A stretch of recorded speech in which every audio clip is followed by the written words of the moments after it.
Hallelujah. Tingnan mo yung katabi mo. Yan ba rin yung katabi mo last week? Sabihin mo, nagagalak ako na makasama kita ngayong umaga. Ayan. Sabi mo katabi mo, dapat medyo enjoy natin ngayong umaga sapagkat napakabuti ng Panginoon. Amen?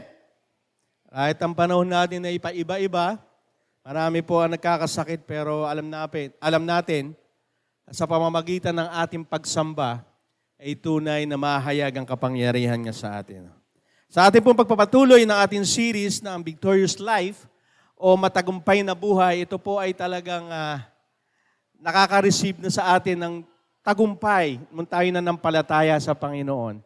Sino mo makapagtataas ng kamay na kaya niyang isabihin boldly na siya ay matagumpay dahil sa pananampalataya niya sa Diyos? Sino mo gusto magtaas ng kamay? Praise God, hallelujah. Sapagkat yan po ang sinasabi sa John 15:16, hindi kayong pumili sa akin, kundi ako ang pumili sa inyo, para humayo kayo at mamunga ng mga bungang mananatili. Sa ganon, anuman ang hinyo sama, sa pangalan ko'y ibibigay niya sa inyo. Alam niyo po, hangad at ang puso ng Diyos sa atin na magkaroon talaga tayo ng matagumpay na buhay. Kaya nga po yan ang sinasabi ng ating verse, na kung saan yung pagkapiling ito, hindi lang basta pinili kayo, kundi yung magkapili sa atin ay tunay ng pagpapahayag na tayo'y magtatagumpay. At ito po yun sa pamamagitan ng ating Panginoong Jesus.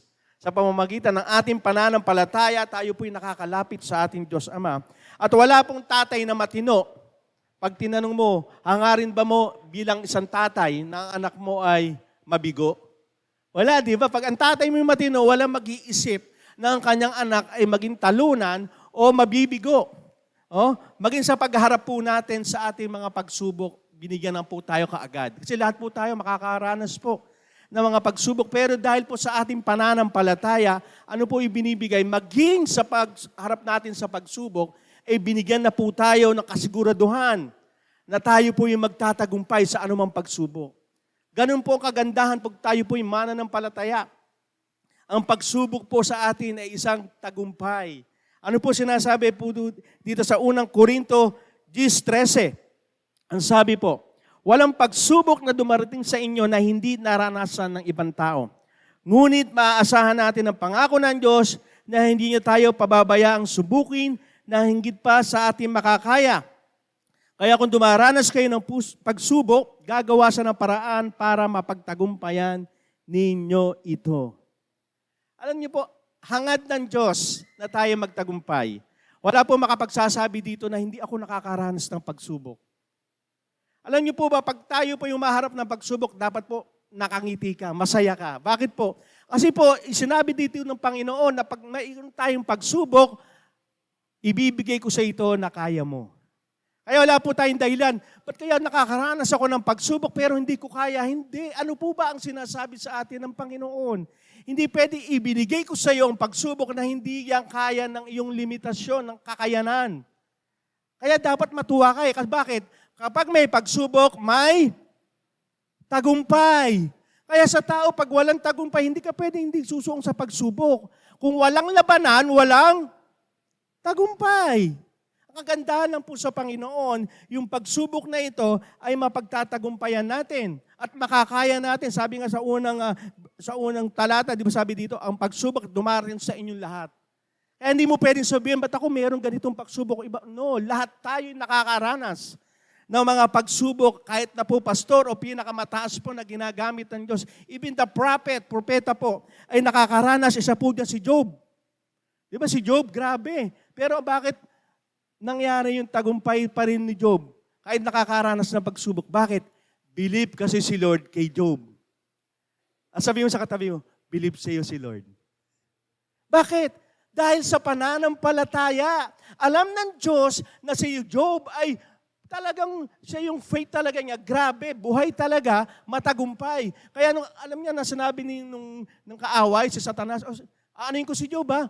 Sabi ng Diyos, okay lang, mo ba lang papatayin? Kasi nga, alam ni Lord na si Job ay matagumpay ang kanyang pananampalataya, kaya anumang pagsubok ang kanyang kaharapin, okay lang. Kaya nung kaibigan niya, tinutudya, di ba sabi nung kaibigan niya, yan ba ang Diyos mo? Wala ka namang ginagawa masama, ba't ganyang ginagawa sa'yo? Ipagtapat mo na kung may kasalanan ka o something na ginawa mo, kaya ka pinarusahan ng Diyos. Pero iba ang tugon ni Job.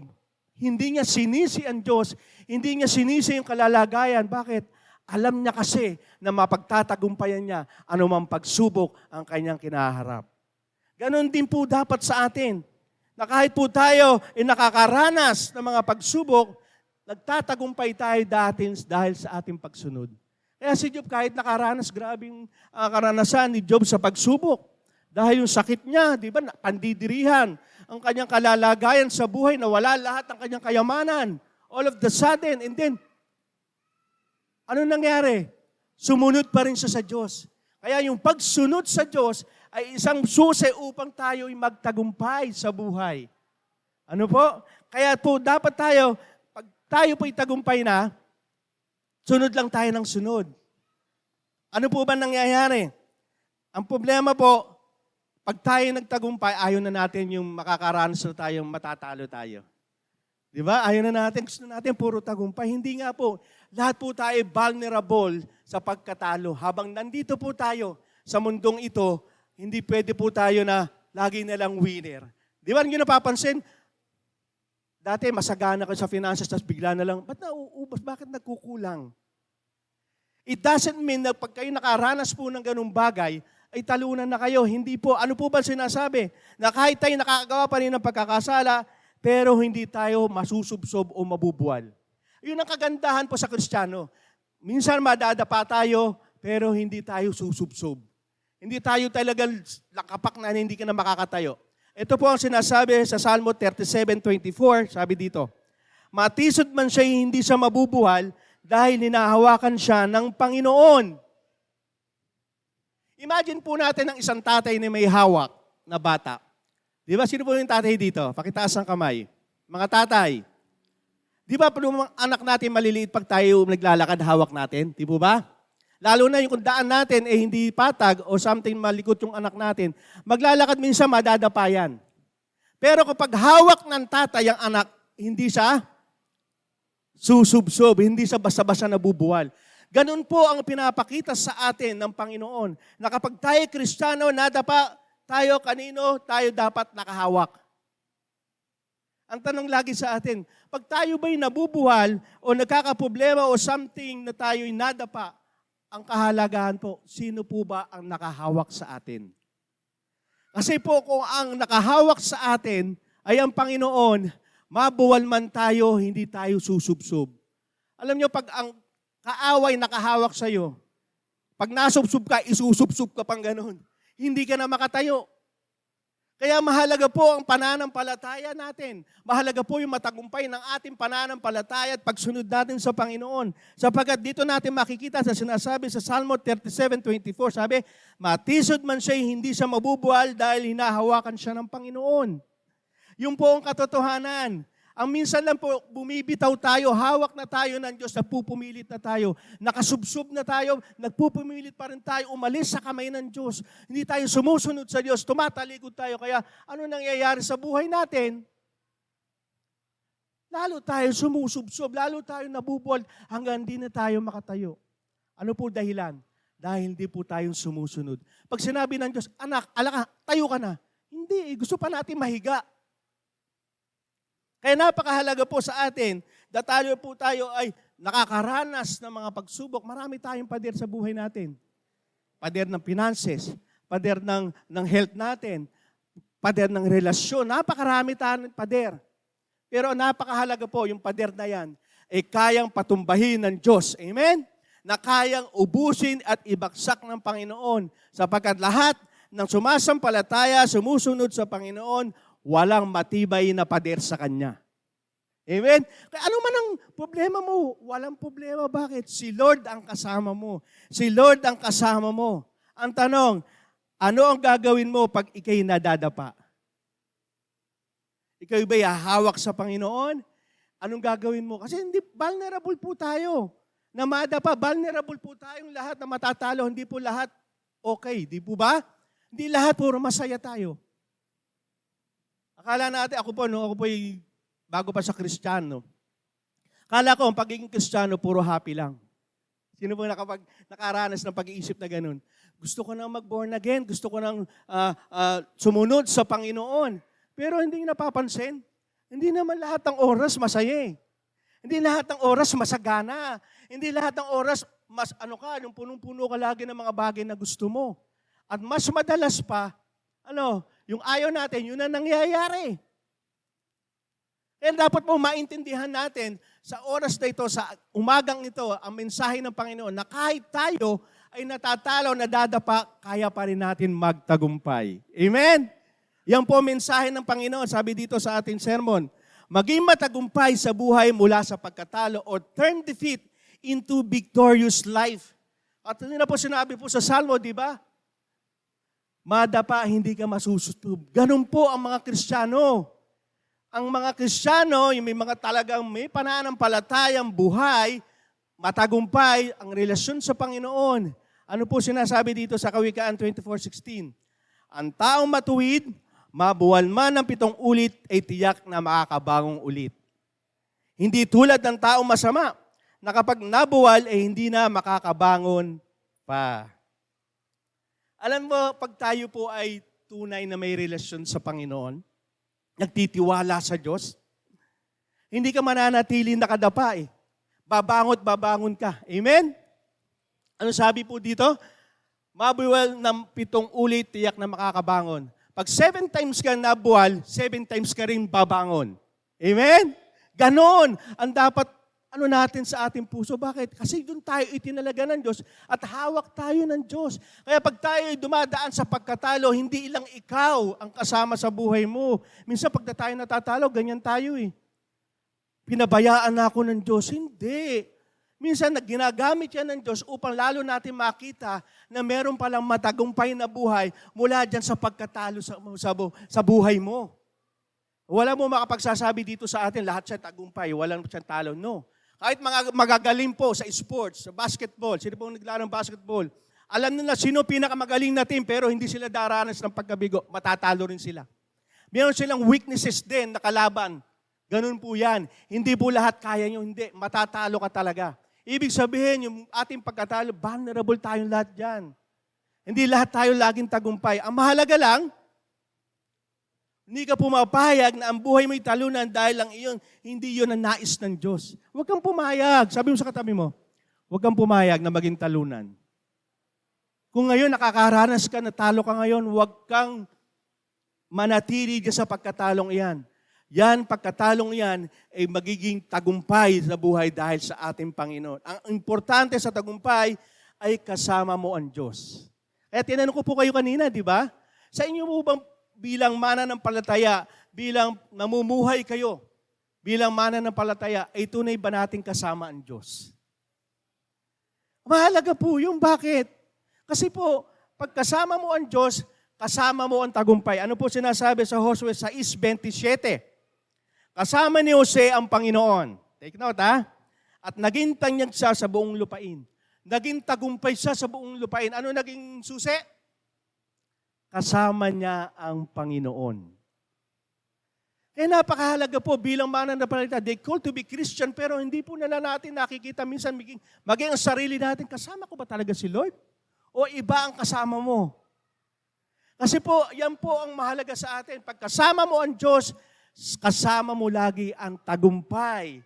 Ang tagumpay ay ating mararanasan. Kaya sabi ko po sa inyo, mayroon din pong pag-iingat pag tayo nagtatagumpay. Ano, pag marami ng tagumpay, ano lang lumalaki sa ating ulo? Ay, talagang tagumpay ako sa buhay. Nalilimutan na natin kung sino nagbibigay ng tagumpay. Yan po ay nangyari sa ating pinag-uusapan ngayon sa aklat pa rin po tayo ng Josue, na kung saan, doon po ay pinagtagumpay po nila ang mga Israelita dahil doon sa pagkatalo na sa Jericho. Natatandaan niyo po yung last mensahe ng Panginoon? Di ba, pinabaksak ng Panginoon ang wall of Jericho, nasakop nila yon. Grabe ang tagumpay, ano? Dahil kasama nila ang Panginoon. Pero minsan, yung tagumpay na yan na nararanasan nila o maging natin, nagdadala po yan ng pagkatalo. Alam niyo po bakit? Minsan sa tagumpay na natin, sumusunod na lang tayo sa sarili natin. Hindi na sa Diyos. Natatandaan niyo pa, nung nung pinabaksak na lang ang Wall of Jericho? Laging nakikinig si Josue. Laging dumudulog sa Panginoon. Anong sinabi ng Panginoon, sinusunod yan ni Josue. Dito po sa nangyaring ito, bakit po sila nagkaroon ng pagkatalo? Dahil hindi na sila sumunod sa ating Panginoon. Sa Josue 7:1, hindi ko po nailagay na po dyan, sabi dito. Basahin ko na lang po. Pero nilabag ng mga Israelita ang utos ng Panginoon na huwag kumuha ng kahit anumang handog na nakalaan ng buo para sa Panginoon. Sabi dito, kumuha si Achan o Akan ng mga bagay na hindi dapat kunin. Kaya nagalit ng matindi ang Panginoon sa kanila. Si Achan na anak ni Carmi, si Carmi na anak ni Zabdi, at si Zabdi na anak ni Sera, nagmula sila sa lahi ng Juda. Alam niyo po, yung point na po nito, sabi po kasi ng Panginoon, may mga bagay kayong huwag yung kukunin para sa akin yan. Nung nilusob na po ng mga Israelita, ang mga sa Jericho po, ang mga Kananita, kaso po, meron pong kumuha na para sa Panginoon. At doon po nagalit si Lord. Paano po ba i-apply po natin sa buhay po natin yan? Hindi katulad, may kinuha ko, hindi po. Sa panahon po natin, bilang Kristiyano, kapag po tayo ay nanampalataya, sino po nananampalataya sa Panginoon? Pakitaas sa kamay. I want to be sure. Amen. Kapag ikaw ay nanampalataya sa Panginoon, yung buhay na yan, hindi na sa'yo. Naniniwala po ba kayo? Yung iyong sarili, yung katawan mo, yung buhay mo, hindi na sa'yo. Para sa Panginoon. Kaya pag tayo po, ginagamit natin ang ating buhay, hindi para sa Panginoon, nagagalit siya. Yun po ang katotohanan. Kaya maraming tao, even we are Christian, pero ang katawan mo, ang buhay mo, hindi mo ginagamit sa Diyos, kasalanan yun. Nagagalit si Lord. Kasi nga, alam ng Diyos na mapapahamak ka. Kapag ang buhay mo hindi mo ginamit sa Panginoon, mapapahamak ka, may sumpa po yan dahil kasalanan yan. Kaya gusto nga ng Diyos, pag ikay nanampalataya, ibigay mo yan ng buong buo sa Panginoon kasi nga mapapahamak ka. Ito po ay mangyayari, magagalit sa iyo ang Panginoon. Kasi sabi dito, wala nagmamahal ng totoo na hindi nagagalit kung ito'y makakasira sa kanyang minamahal. Kasi alam ng Diyos na makakasira sa iyong buhay pag yan ay hindi mo binigay sa Diyos. Kaya pag ang buhay natin, hindi natin ginagamit para sa Diyos, ano nangyayari? Nasisira. Kaya nagagalit nga si Lord eh. Ganon din po sa Israelita. Kasi hindi para sa kanila, para sa Diyos, kinukuha nila. At sa atin, ganon din. Halimbawa na lang po, kung ang anak mo, nakita mo, nilalapa ng aso, sasabihin mo ba sa aso, ay, aso, huwag mo naman kagatin yung anak ko. Konti-konti lang. Ganun ba sasabihin mo? Alam mo, nilalapa na yung anak mo. Baka kagatin mo na rin yung aso, di ba? Dahil ayaw mo masaktan yung anak mo. Ganun din po sa atin ng Panginoon. Magagalit siya pag tayo po hindi sumusunod sa Kanya. Kung ang anak mo ay nilalapa na ng bisyo, matutuwa ka pa ba? Kung anak mo ay nilalapa na ng mga addiction sa mga games or something yan, matutuwa ka pa ba?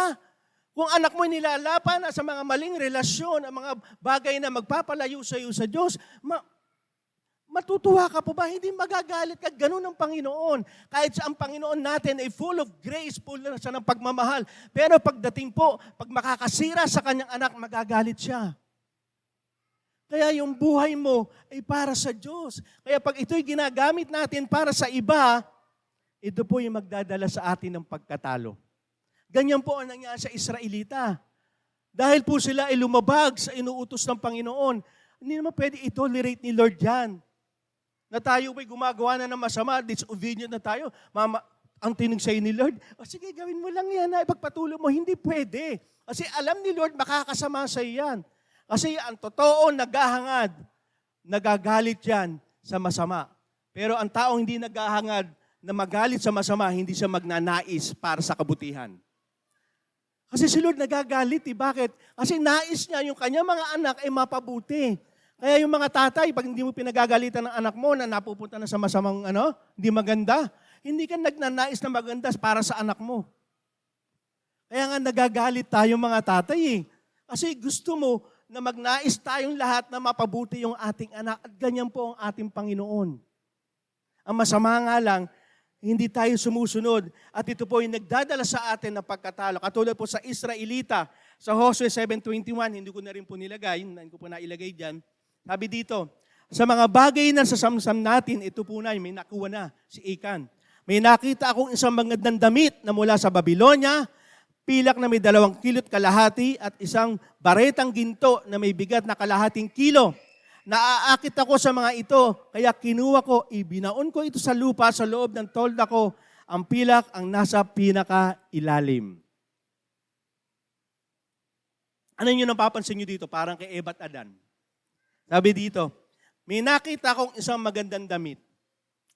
Yung ginamit ng kaaway kay Eva, ganun din eh. May nakita akong isang napakagandang pruta. Ang sarap niyang kainin. Hindi napapansin? Yun po ang ginagamit. Ang pangalawa po, kinuha. Nung kinuha na ni Eva, ang ginamit niya? Kinain niya. Ganon po sa atin. Kapag po tayo ay hindi sumusunod sa Diyos at natatalo tayo, bakit? Kasi nga, ang ganda naman itong kasalanan. Ang ganda naman nito, ginawa mo na. At ang paggawa mo ng kasalanan, ibinaon mo na. Di ba nangyari kay Eva at Adan yan? Nagtago sila. Eva, Adan, nasa na kayo? Nagtatago po kami kasi bakit? Hubad na po kami. Pag gumagawa po tayo ng masama, itinatago natin. Di ba? Hindi natin inilalabas yan. Ibinabaon natin yan para walang makakita. At yan ang nagbibigay sa atin ng pagkatalo. Yan po ang nagbibigay sa atin. Kaya po tayo bilang mga mananampalataya, pag minsan tayo itinutuwid ng Diyos, minsan ako'y nagsasalita sa inyo na, si Pastor, ang napakaano magsalita. Bakit? Hindi po ako nagsabi noon.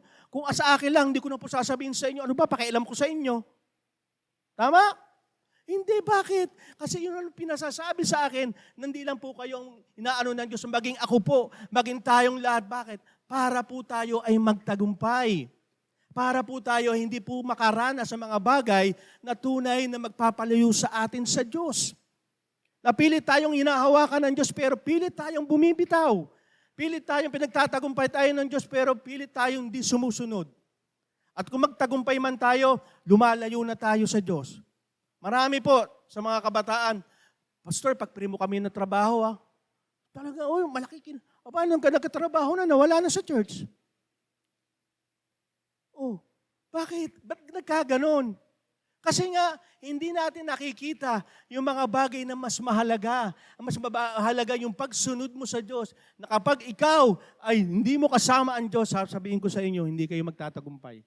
Sinasabi pa nga 1 Samuel 2, hindi ko po natandaan kung anong verse po yun. Sabi dito, walang sino man tao ang magtatagumpay sa pamamagitan ng kanyang kalakasan. Totoo po yan. Ba't may nakita po ako dito matagumpay? Tignan mo yung kabuuan niya. Marami po, hindi ko po sinasabi lahat marami pong tagumpay sa buhay. May mayaman, may kotse, lahat, etc., etc. Tignan niyo po ang buhay. Sira ang pamilya, may 2 kabit, may ganyan-ganyan. Wala po silang kapayapaan. Kasi po ang matagumpay na buhay po, hindi po yung pagkakaroon ng mga bagay na sanlibutan. Ang matagumpay na buhay ay yung pagkakaroon na kasama mo ang Diyos sa iyong buhay. Amen? Amen. Kasi yun, nalilimutan na maraming Kristiyano eh. Sana all, may ganito. Hindi ka ba natutuwa na kasama mo ang Diyos? Kapag kasama mo ang Diyos, wala kang katalo-talo. Kasi karamihan sa mga Kristiyano, eye of the last, parang nangyari dito eh. Ang ganda nun, no? Gaya na lang ako. O pagkagaya na, eto na, problema, nagawa na. Pero ang kagandahan sa Panginoon, na kahit tayo ilang beses tayong dumapaw, 7 o 8, tatayo tayo dahil ang Diyos ang nakahawak sa atin. Amen? Amen. Katulad po ni Josue, na nakikipaglaban sa pamamagitan na niyang talino sa Josue 7:2-5, napakahaba, paigliin ko na lang po. Yung 7:2, sabi dito, hindi na siya dumulog sa Diyos. Samantala nung sila pababagsakin ng Jericho, hindi pwedeng hindi siya mananalangin. Hindi pwedeng hindi siya lalapit sa Diyos. Ganito po ang nangyari. Nung lalabanan nila po ang AI, inapa-ay siya. Kasi ito, maganda naman ang strategy niya bilang general. O ganito gawin niyo, magpadala tayo ng espiya. Nagpadala ng espiya sa AI. O ganito ganito pa rin. Maganda strategy. Kaso hindi na po siya dumulog sa Diyos. Kaya alita man ng AI. Padala tayong 2,000 o 3,000 para sigurado. ang nangyari po, natalo po sila ng Ai. Napakaliit na lugar lang to kaysa sa Jericho, ha? At ang masakit pa, may namatay pang 36 na Israelita. Kaya po sa atin bilang mananampalataya, ito po ang danger. Pag tayo nabe-bless, pag tayo nagtatagumpay, inaako na natin na tagumpay sa atin eh. Ganyan kay Josue, kaya tayo hindi tayo, sa katulad kay Josue rin sa ating buhay ngayon. Pag minsan tayo napupuno ng kasaganahan, ng katagumpayan, nawawala na si Lord. Kaya nga si Lord, hindi napansin, kaya ako, Lord, bigyan mo, pwede naman tayo bigyan ni Lord, 500 million, isa-isa. Sino gusto ng 500 million? Ba, ako lang? Talaga ha? Di ba? Pag binigyan ka, sabi, si Lord, naiisip yung future. Pag binigay ko to kay Roldan o kay sino ba dito mga tingin mayaman sila Bulans yan. Si Bulans 500 million mawawala to sa church, mapapahamak ang buhay. Wag na lang. Kasi mas mahalaga ang kaluluwa kaysa sa kayamanan. Amen. Kung sige, binigyan ka tayo 500 million, ang buhay mo hanggang 70. 70 ka lang, hanggang 70 lang magiging masaya ka. Pero ang mga nagtitiwala, ang sumasamba sa Panginoon, ang sumasampalataya sa Panginoon, habang buhay magiging maligaya. Amen? Ano yung pagpapalito sa panandalian lang? Ganun na nangyari kay Josue. Sa tagumpay na na-overwhelm sila, naging tanyag sila eh. Nabasa natin kanina, kasama ng Panginoon si Josue kaya naging tanyag. Nakalimutan ni Josue yun. Kaya para tayo ay magtagumpay sa buhay, kahit tayo natatalo, unang-unang dapat natin gawin, kinikilala ang pagkatalo. Maraming tao ganyan. Baksak na, lugbok na, talo na. Sasabihin, kamusta ka na? Okay pa, wala akong problema. Di ba? Madalas, gano'n ang mga Kristiyano. Even the Christian, ayaw na natin kilalanin na mahina, may nangyari hindi maganda. Hindi, okay lang. Kumusta ka na? Kahit baon na sa utang, okay lang. Hindi mo kinikilali. Ganyan na nangyari kay Josue. Nung alam na sila yung natalo, napaya, alitang AI, kapalitan Jericho, sigawan lang nila, bumaksak ang Jericho, ang AI, ang liit, nagpadala pa ng ilang libo, talo, atras sila, may namatay pang 36. Ano yung pinapakita dito ng Panginoon? Josue, kilalanin mo na matatalo ka dahil hindi mo ko kasama. Doon din sa ating buhay, kung talo ka, aminin mo, kilalanin mo. Bakit sabi sa Josue 7:6, ito po ginawa nila. Dahil sa lungkot, pinunot ni Josue at ang mga tagapamahala ng Israel ang mga damit nila at nilagyan ng alikabok ang mga ulo nila. At nagpatiripa sila sa harapan ng kahon ng kasunduan ng Panginoon hanggang sa gumabi. Pag tayo po ay kinikilala natin ang ating pagkatalo, ano po nangyayari? Huwag na tayong magsisihan. Talo ko na. Kasi po yung asawa ko parang sa iba't adan na. Pinakain ako ng Di ba, pag tayo natatalo, ang dami natin tinuturo, nagre-reklamo tayo. Ano kay Josue? Hindi. Lord, pinunit niya, nagpakumbaba sa Lord. Mali ako. Nawala kayo sa buhay ko, natalo kami dahil hindi mo kami sinamahan, naging palalo ako, naging mapagmataas ako. Ganyan ang pagkilala, pag tayo kinikilala natin ang pagkatalo, huwag na tayo maging mayabang. Kasi kinaumumuhian ni Lord ang mayayabang, mapagmataas. Ngunit ang nagpapakumbaba, itinataas niya. Kayo naalaman na kinilala ni Josue na buong Israelita, ang tagapamahala ng Israelita, nagpakumbaba sila, Lord, naglagay ng alikabok, pakumbaba yun, nagpatira pa, lumuhod talaga sa hanggang gabi. Yun po ang pagkilala natin, pag tayo po ay sa ating pagkatalo. Bilang Kristiyano, sabi ko, vulnerable tayong lahat. Ang mahalaga, inaamin mo na natalo ka. It doesn't mean yun, pag natalo ka, hanggang dyan ka, hindi. Bakit nga? Yan lang ang step na isa lang bagay na paghakbang mo, patungo dun sa tagumpay. Kaya dapat makita natin na kailangan natin lumapit sa Diyos upang matuto tayong magtiwala ulit sa Diyos. Ano po sabi sa Psalm 62:8? Kayong mga mamamayan ng Diyos, magtiwala kayo sa Kanya sa lahat ng oras. Sabihin sa Kanya ang lahat ng suliranin dahil siya ang nag-iingat sa atin. Dapat po, pag tayo po ay kinikilala ang pagkatalo natin, Lord, talagang may nagawa akong di maganda, natalo ako, down ako. Ano nangyayari? Muli tayong nagtitiwala sa Diyos. Ano po dito? Magtiwala kayo sa lahat ng oras. Dito kasi nagtagumpay sila nung una na wala na yung tiwala kay Lord. Kaya pag lalo ka nabe-bless, lalo ka magtiwala sa Panginoon. Hindi laging, ay gipit ako, tsaka ako magtitiwala. Hindi. Anumang oras ito, maliit man o malaki, magtiwala ka sa Diyos. Kasi ililit ka niya sa mga bagay, lalo nito, mo. Ang liit ng iyan, natalo sila. Bakit? Kasi nagtiwala si Josue sa sarili niya. Natuto tayong lumapit sa Diyos, anuman ang ating suliranin. Ang maganda, anuman suliranin, maliit o malaki, ilapit mo sa Diyos.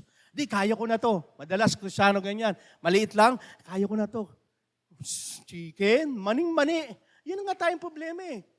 Yung maliliit, yan ang nagpapabaksak sa atin. Nakatingin tayo sa malaki pero sa maliit, ganun na, di ba? Ano nakakapuwing? Yung ba malaki? Hindi, yung maliliit. Ang sinasabi na natin ng Panginoon, malaki man o maliit yan, sabihin mo sa akin, dumulog ka sa akin. Sabihin natin ng lahat, iyak mo sa Diyos. Dito nga kay Josue, nagpatira pa, mga kilalang tao to, general, tagapangasiwa. Wala, baba sila, down sila, iyak sila sa Panginoon, Lord. Nagkamali ako, kinikilala po namin ang pagkatalo namin dahil may ginawa po kami, ayaw mo, Panginoon. Ganun dapat tayo. Hindi tayo nagmamalaki. Dapat marunong tayong magtiwala sa Diyos. Hindi, matalino ako, kaya ko. Hindi ganun. Wala sa talino to. Kung hindi mo kasama ang Diyos, hindi ka magtatagumpay. Kailangan mo magtiwala sa Diyos. Kaya pag nagtitiwala tayo, natuto tayong tumawag sa Diyos. Nagtitiwala ka na eh. Kaya nga nung panahon ni Josue, nung sila nagtagumpay sa Jericho, hindi sila lumapit eh. Hindi sila nagtiwala sa Diyos na. At nung sila ay inamin na kinilala ka ng pagkatao, nagtiwala, natutong tumawag uli sa Diyos. Ano po sinabi po dito sa Salmo 107:4-7? Ang mga tao naglalakbay sa ilang, hindi nila makita ang daan papuntang lungsod, maaari nilang tirhan. Kapag po tayo ay hindi po natin nakikilala o kinikilala ng ating pagkatao, bulag po tayo. Sa pagmamataas natin, minsan ligaw ka na sa buhay, di okay lang ako, tamang daan nito. Yung pala, napapahama ka na. Diyan sabi mo pa, okay pa yung dinadaanan mo. Kapag hindi mo kinikilala na talo ka na, ililigaw ka lalo niyan. Ang sabi sa 5, sila'y nagutom, nauhaw, halos mamatay na. Yan po, pag tayo hindi kinikilala natin ang ating pagkatalo, may problema na. Problema ka na, wala ka na makain, hirap ka na sa buhay, ayaw mo pa rin tumawag sa Diyos. Tama? Pinipilit mo pa rin kumapit sa mga dito, sa 5-6, sa mga bagay na ayaw mo tumawag sa Diyos. May problema na, halos mamatay ka na, ayaw mo pa rin. Kaya nga sabi sa 6, kanilang kahirapan, tumawag sila sa Panginoon, iniligtas sila sa kagipitan, pinapatnubayan nila sila papunta sa lungsod, na matitirhan. Nung sila ay tumawag sa Diyos, ano sabi?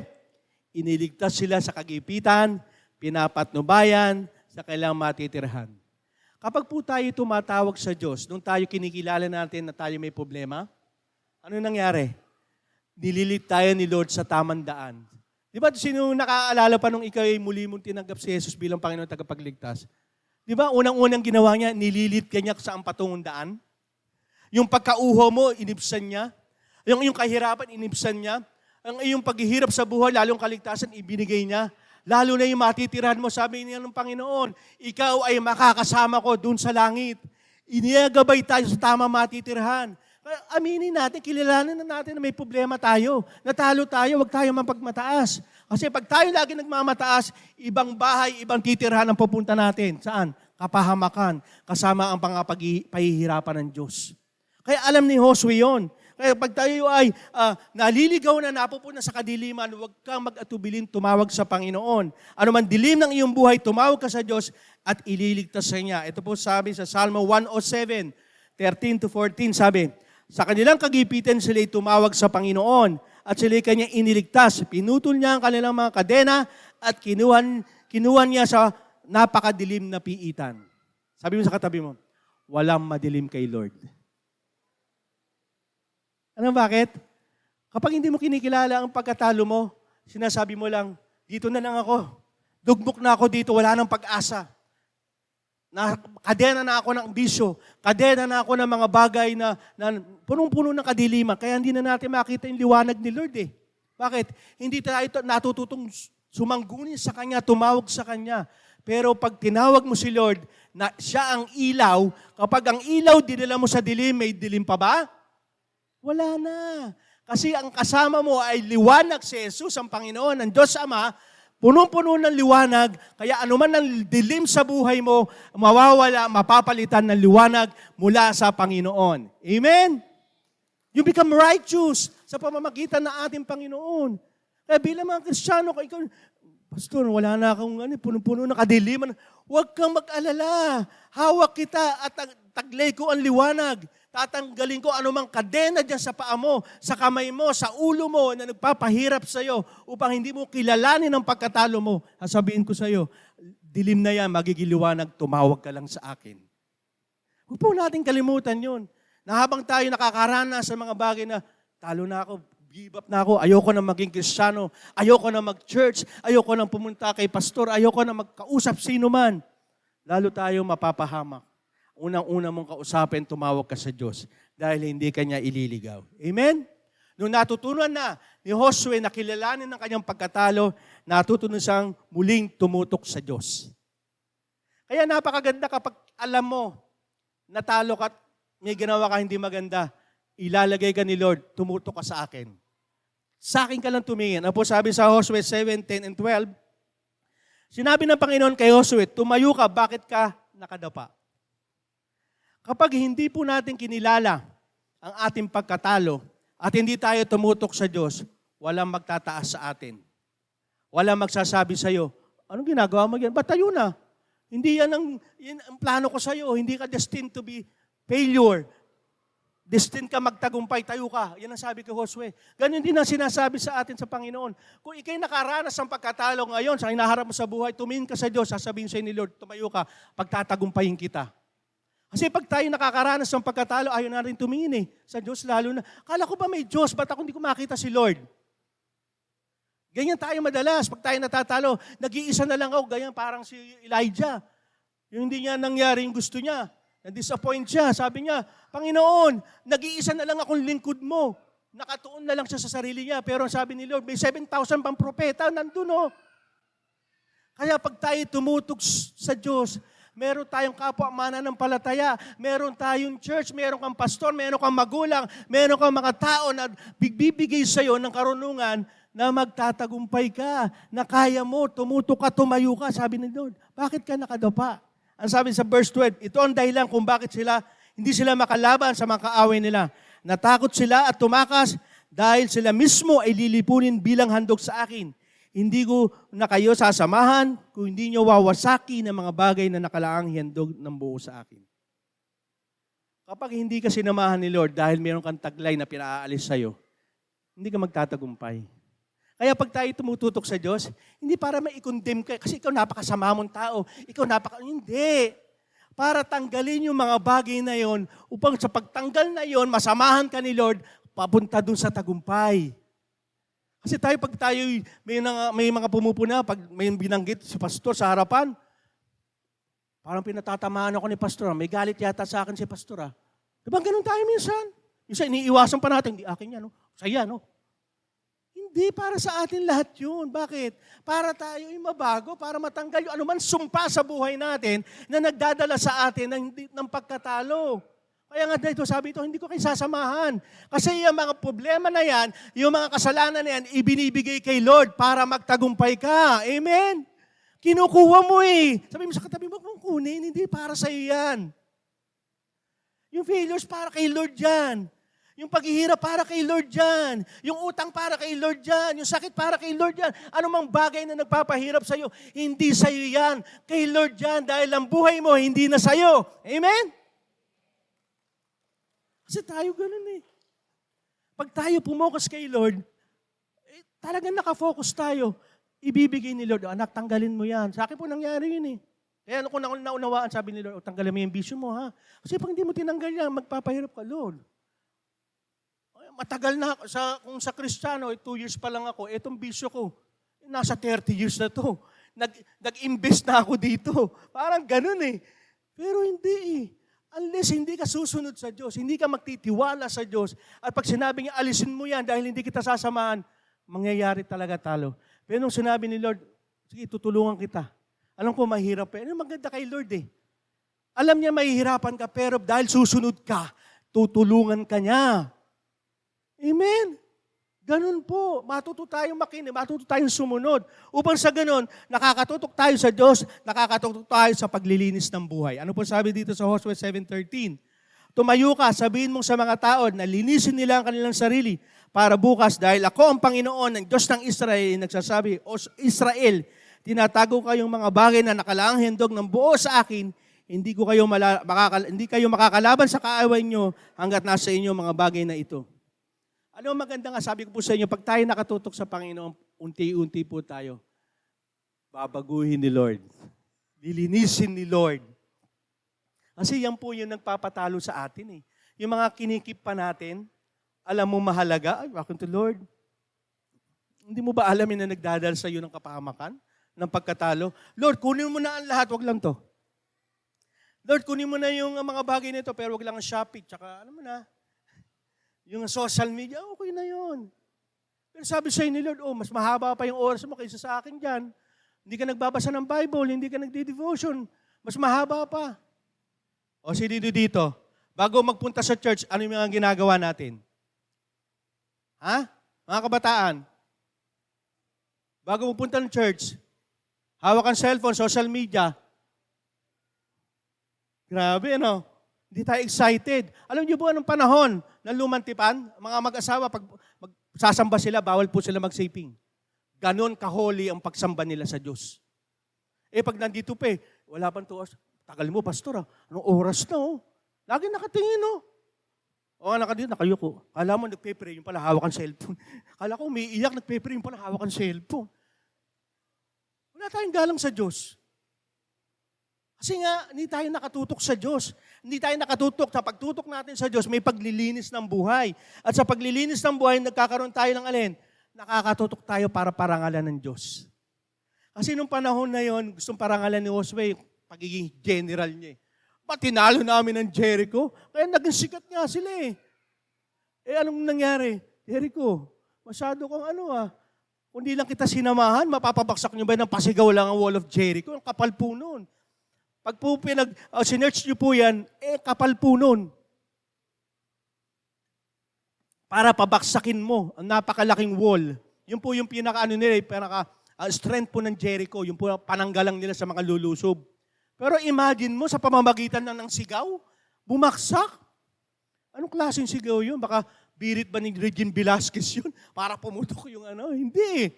Kundi sa pamamagitan ng kapangyarihan ng Diyos upang lalong parangalan ang pangalan ng Diyos. Ang sabi dito ni Joshua 7:19, sinabi ni Joshua kay Achan, Anak, parangalan mo ang Panginoon, ang Diyos ng Israel. Magsabi ka ng totoo sa harapan niya.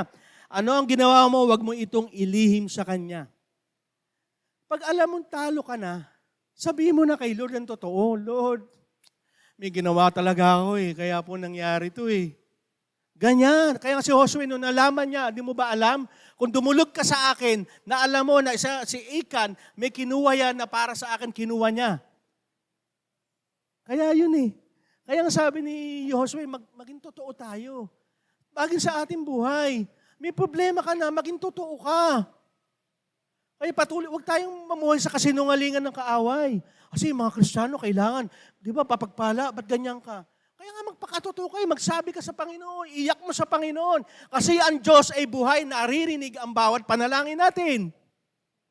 Huwag tayong maglim, alam naman ni Lord ang gusto lang. Sabi nga sa 1 John 1:9, ngunit kung ipagtatapat ninyo sa ating Diyos ang ating mga kasalanan, maaasahan ninyo, patatawarin niya ang ating mga kasalanan at lilinisin tayo sa lahat ng uri ng kasamaan dahil siya ay matuwid. Sabi ko sa inyo, lumapit ka sa Diyos para hindi para i-condemn ni Lord. Lalapit ka sa Diyos na punong-puno ng pag-ibig. Lalapit ka sa Diyos na punong-puno ng awa. Lalapit ka sa Diyos na ang buhay niya ay para ibigay sa iyo. Ano pa ba ang gusto mo? Huwag tayo magmalaki. Kung alam mo may problema na tayo na magdadala yan, o patuloy na nagdadala ng pagkatalo sa iyo, sabihin mo na. Lalo na yung mga kasalanan. Hindi ko po sinasabi magiging perfecto tayo. Ang sinasabi ko lang po dito, maging tapat po tayo sa ating Panginoon. Kasi pag pinagtapat po natin yan, talaga nakikita ni Lord, gusto talaga nito. Tutulungan ka niya patatawarin at lilinisin. Yun po ang pagtutok natin sa Panginoon, hindi para po tayo parusahan kaagad. Kasi ikaw, napakasama mong tao, Kristiyano ka na, ganyan ka pa. Hindi. Bilang ama natin siya, ang gusto niya mapabuti tayo. Ang gusto niya magtagumpay tayo. Kaya pag tayo'y nagkaroon ng pagkatalo, vulnerable po tayong lahat yan. Muli tayong kilalanin natin ang ating pagkatalo. Maging tapat po tayo. At pangalawa, tumuto ka ulit sa Panginoon. Mag-refocus ka ulit sa Diyos. Balik ka lang sa Panginoon. Katulad ng sinabi nga, kung 7 beses kang bumagsak, gawin mong 8 o 10, 14 pagtayo. Para bumalik sa Panginoon. Huwag tayo magpabaya. Lalong-lalo na po sa pagtitipo na ganito. Bakit po? Mahalaga po kasi ito. Kung hindi po kayo kasama rito, hindi po natin narinig ang mensahe ng Panginoon, ay kaya ko palang maging matagumpay. Kahit ang aking karanasan ngayon, kung nasaan akong nasasadla, talo ako, kaya ko palang magtagumpay. Amen? Kaya ko palang manalo uli kahit ako'y natalo ngayon o nakakaranas ng pagkatalo ngayon, mananalo pala ulit ako. Amen? Dahil sa Panginoon. Kasi ang puso ng Diyos, ang plano ng Diyos ay magtagumpay ang lahat na sumasampalataya at nagtitiwala sa Kanya. Amen? Amen. Amen. Praise God. Kaya sa atin po ngayon, alam naman ng Panginoon yan, kung nakakaranas ka ngayon ng pagkatalo sa buhay, hindi ka itinalaga ng Diyos para dyan. Sinasabi ko na sa iyo. Hindi ka itinalagay ng Diyos para ka lumugmok ka lang, mag-stay ka dyan, natalo ka. Mga kabataan, mga nag-aaral, kung ikay nakaranas kayo ng failure, mababagay mo, hindi ka nilagay ng Diyos dyan, may itinuturo sa iyo si Lord. Sa business natin, kung mahina, may sinasabi sa iyo si Lord, hindi ka para dyan. Kung bilang sa ating relasyon, sa finances, mag-intay ka lang. Matuto tayong alamin kung ano yung pinagmumulan, kung bakit tayo natatalo.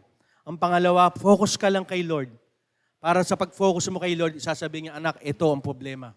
Tanggalin mo yan. Anak, itong gawin mo.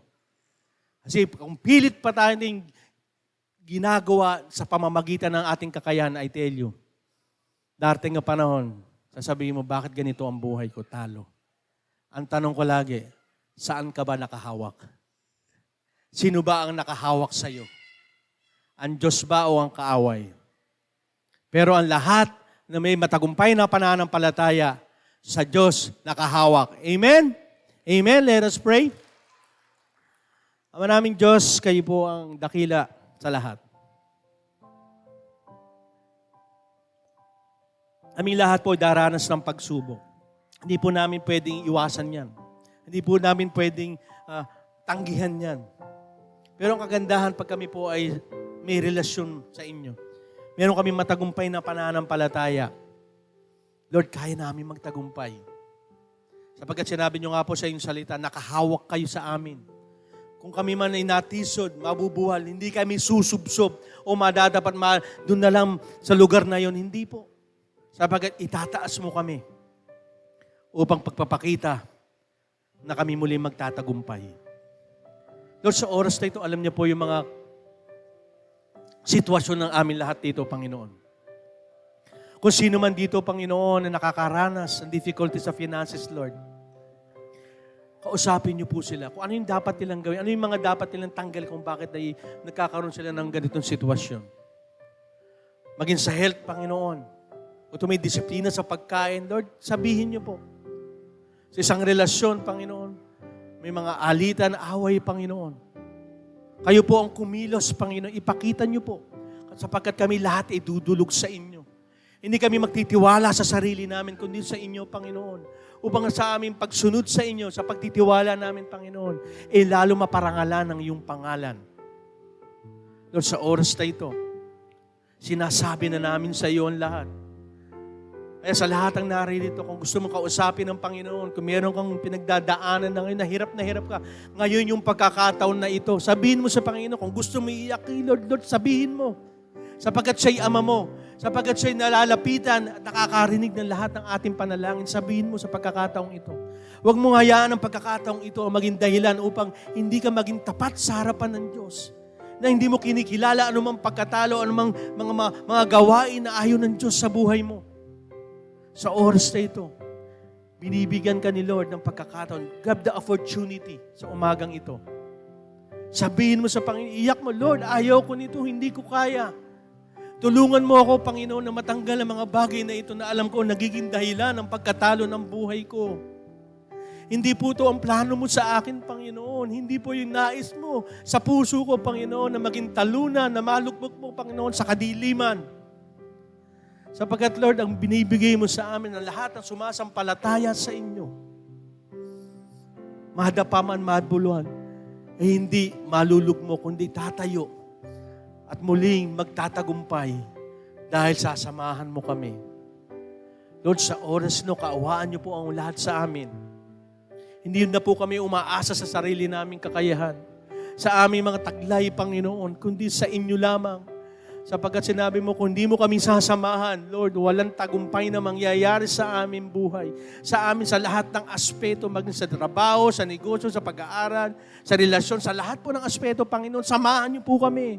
Wala na kami itatagong lugar na para hindi niyo pasukin, Panginoon, kundi, Lord, ibinibigay namin to sa inyo. Sapagkat ang buhay namin, Panginoon, wala na sa sarili namin, kundi sa inyo na. Hey, Lord, speak through us, Lord. Change us, Lord.